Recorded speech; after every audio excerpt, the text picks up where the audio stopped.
स्वागत छ हजुरलाई। धन्यवाद छ यहाँलाई पनि।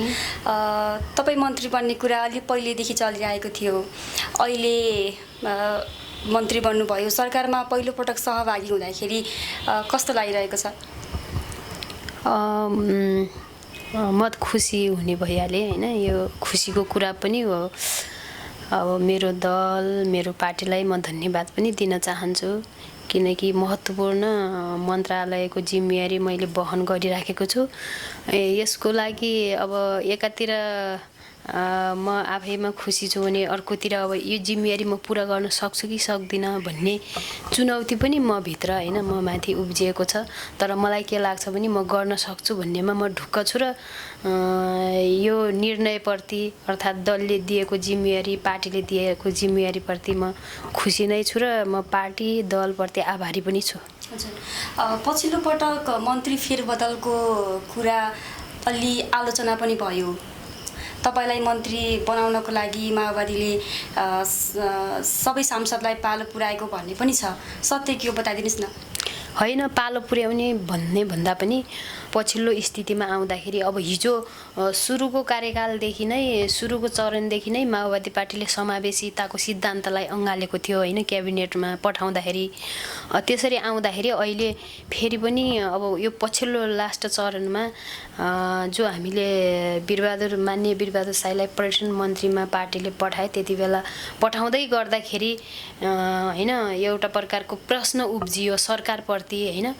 त्यो माओवादी पार्टीको एउटा जिम्मा मात्रै त थिएन, सिङ्गो होइन, कर्णाली प्रदेश सरकारको होइन त्यो जिम्मा थियो, उसले होइन त्यो समावेशी गर्नुपर्छ कि पर्दैन भन्ने कुरा थियो।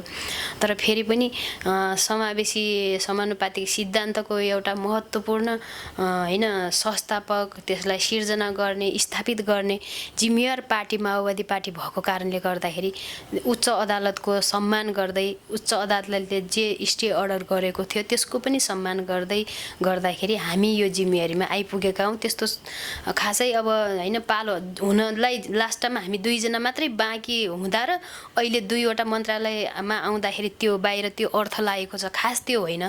अब पालो पुर्याउनुको लागि जिम्मेवारी सम्हाल्न सकिन्छ कि सकिँदैन, पालो पुर्याउने कुरा मात्र होइन, यत्रो मन्त्रालयको होइन कार्यभार सम्हाल्न सक्छ कि सक्दैन भन्ने विषय पनि त महत्त्वपूर्ण प्रश्न हुन्छ नि। त्यसले गर्दाखेरि मलाई खासै त्यो विषय त्यति महत्त्वपूर्ण लाग्दैन। हजुर, अब करिब 3 महिनाको लागि मन्त्री बन्नुभएको छ, यो अवधिमा कसरी प्रभावकारी काम गर्न सक्नुहुन्छ त? म यो मन्त्रालयमा जति बस्छु होइन, जतिसम्म रहन सक्छु, थोरै समय रहे पनि मैले चाहिँ आफूले सके जति होइन महत्त्वपूर्ण ढङ्गले, प्रभावकारी ढङ्गले यसलाई अगाडि बढाउँछु भन्ने सङ्कल्प लिएर नै आएकी छु। र अहिले अब खासै हामीले नयाँ काम केही पनि अब छैनन् होइन। हामीले गर्ने भनेको एकातिर अब हाम्रो नियमित बजेट आइसकेको छ 79-80 को होइन, अर्कोतिर चुनाव पनि आइसकेको छ, तत्काल अब चुनावको आचारसंहिता पनि लाग्नेवाला छ। अब अहिले नयाँ विकासका कामहरू केही गर्न नसके पनि फेरि नियमित कामहरू होइन, नीति विधि कार्यविधिका कामहरू, कानुन होइन कामहरू, निर्देशिका बनाउने कामहरू त हाम्रा तिनी नियमित कामहरू हुँदैन। त्यसले गर्दाखेरि ती कामहरूलाई हामीले यो मन्त्रालयको जिम्मामा आउने कामहरूलाई हामीले निरन्तर अगाडि बढाउने छौँ र त्यो चुनावको आचारसंहिताभित्र रहेर जो हामीले अहिलेको बजेट होइन सरकारको बजेट छ त्यसलाई सही ढङ्गले कार्यान्वयन गर्ने सवालमा हामी अब सधैँ प्रतिबद्ध रहने र त्यही अनुसारले अगाडि बढ्ने, त्यसलाई प्रभावकारी ढङ्गले होइन कार्यान्वयन गर्ने सवालमा म प्रतिबद्ध भएर अगाडि बढ्नेछु। हजुर, यो छोटो समयको लागि महत्त्वपूर्ण मन्त्रालयको जिम्मेवारी पाउनु भएको छ,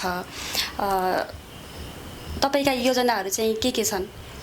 खास अहिले मेरा नयाँ योजना अब खासै केही पनि छैनन् होइन। त्यही हो, मैले अहिले यो परिस्थितिलाई पनि परिस्थिति अनुसार हिँड्न सक्नुपर्छ, परिस्थितिलाई बुझेर हामीले काम गर्ने हो होइन। अहिले नयाँ काम गर्ने, छुट्टै एकदम ठुला आकाङ्क्षा राखेर ठुला सपना बुनेर होइन जान सक्ने स्थिति छैन नि त, तपाईँहरूलाई थाहा छ होइन। एकातिर हामीले बजेट ल्याइसकेका छौँ, कर्णाली प्रदेश सरकारले 79-80 को होइन आफ्नो वार्षिक बजेट ल्याइसकेको छ भने अर्कोतिर अब चुनाव नजिकै गर्दा गर्दाखेरि आचार संहिता लाग्ने स्थिति छ। त्यसले गर्दाखेरि मैले अहिले छुट्टै यहाँ गर्छु त्यहाँ गर्छु धेरै कुरा भन्नु होइन, सपना अब बुनेर त काम छैन। जे छ अहिलेको यो बजेट आएको छ त्यसको यो बजेटलाई कर्णालीवासीको जनभावना अनुसार, कर्णालीवासीको आवश्यकता अनुसार, कर्णालीवासीको समृद्धिको लागि यो बजेटलाई कसरी सफल भूत पार्ने होइन, यसलाई सफलताको बिन्दुमा कसरी पुर्याउने, खर्च कसरी बढाउने होइन, यसलाई उपलब्धिमूलक खर्च होइन, खर्च मात्र गरेर हुँदैन, उपलब्धिमूलक खर्च होइन गर्ने कुरामा म अगाडि बढ्नेछु। मेरो सपना त्यही छ। विशेष प्राथमिकता आर्थिक मामिला तथा योजना मन्त्री को रूपमा चाहिँ विशेष प्राथमिकता चाहिँ के हुन्छन्? विशेष प्राथमिकता त होइन विभिन्न मन्त्रालयका योजनाहरू जस्तो होइन, योजनाहरू कति कार्यान्वयन भएनन् त्यसको मूल्याङ्कन गर्ने, अध्ययन अनुगमन गर्ने होइन, त्यसपछि गएर विभिन्न मन्त्रालयबाट आएका भइपरि आउने त्यस्ता काम कारबाहीहरूमा तत्काल होइन सहमति दिने, त्यस्तै धेरै कामहरू हुन्छन् होइन, तिनी नियमित कामभित्र पर्छन्, तिनी गर्ने हो हामीले। हजुर, विगतको वर्षहरू हेर्दाखेरि प्रदेश सरकारले लक्ष्यअनुसार बजेट कार्यान्वयन गर्न नसकिरहेको अवस्था छ। हजुर, यसलाई प्रभावकारी गराउनको लागि चाहिँ के गर्नुहुन्छ?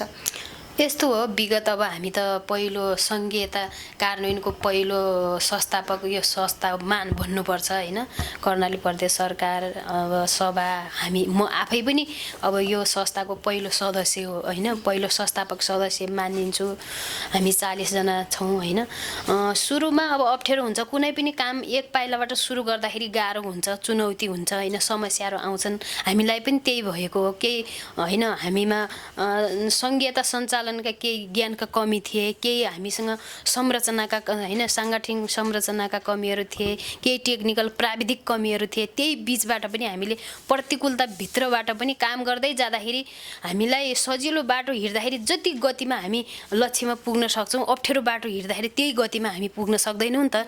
त्यसले गर्दाखेरि अलिकति हामीलाई बिचमा यो अगाडिका वर्षहरूमा सुरुको वर्ष भन्दा त दोस्रो के अरे यो अगाडिको वर्षहरूमा अलिक केही समस्या भयो, तर पनि हामीले पहिलो वर्षमा जति खर्च गऱ्यौँ त्यो वर्षभन्दा पछिल्लो वर्षमा दोस्रो वर्षमा बढायौँ, दोस्रो वर्षभन्दा तेस्रो वर्षमा खर्च होइन बढ्यो होइन, त्यसपछि गएर तेस्रो वर्ष त्यस्तै गर्दै आउँदाखेरि त अहिले त होइन त्यो त पहिलो वर्षको तुलनामा त अहिले चौथो वर्षमा आउँदाखेरि त्यो रेसियो बढेको छ।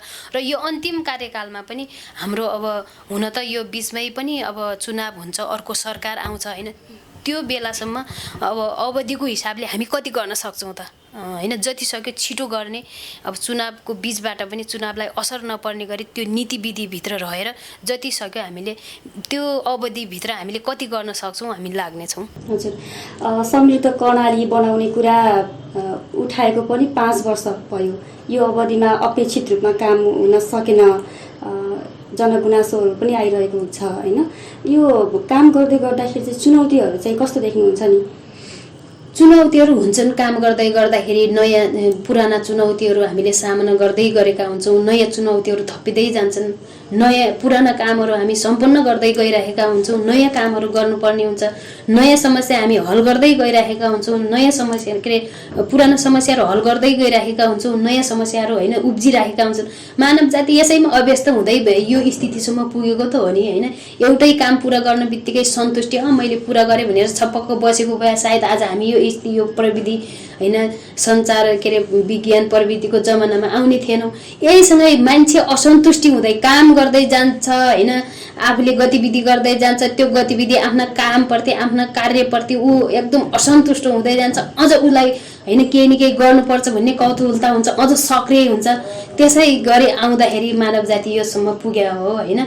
र अहिले पनि अब हामीले जति गऱ्यौँ त्यसैमा सन्तुष्टि भयो भने फेरि हामी अगाडि बढ्न सक्दैनौँ, कर्णाली प्रदेशलाई समृद्ध गर्न सक्दैनौँ। खास कर्णाली प्रदेशलाई समृद्ध गराउनको लागि अपेक्षित रूपमा काम हुन नसक्नुको चाहिँ मुख्य कारण चाहिँ के देख्नुहुन्छ, त्यो कुरा भन्नु न। मुख्य कारण त मैले अघि पनि भने होइन, काम अब हामीले जति अपेक्षित काम गर्नु पर्थ्यो त्यति नहुनको कारण चाहिँ अब मैले भने नि हामी नयाँ भयौँ होइन, हामी केही अज्ञानताका समस्याहरू भए, हामीमा त्यो सङ्घीयता कार्यान्वयन गर्ने होइन, प्रदेश संरचना त एउटा सङ्घीयताको मर्म हो नि त, त्यो सङ्घीयता यो प्रदेश संरचनालाई अगाडि बढाउने सवालमा पुरानो पाएको अनुभवी कोही पनि थिएन, हामी सबै नयाँ मानिन्थ्यौँ।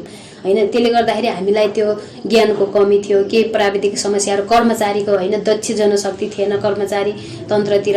हामीले माथि सङ्घबाट ल्याएर हामीले यहाँ होइन अब काम कारबाही सञ्चालन गर्नुपर्ने स्थिति, कर्मचारीहरू पनि यहाँ अब थाइरोगले बस्न नसक्ने स्थिति, हामीले त्यो सबै कुराहरू झेल्दै आउँदाखेरि त्यो समस्या भएको हो। अब यो बिस्तारै हल हुँदै जान्छ होइन, बिस्तारै हल हुँदै पनि गइराखेको छ।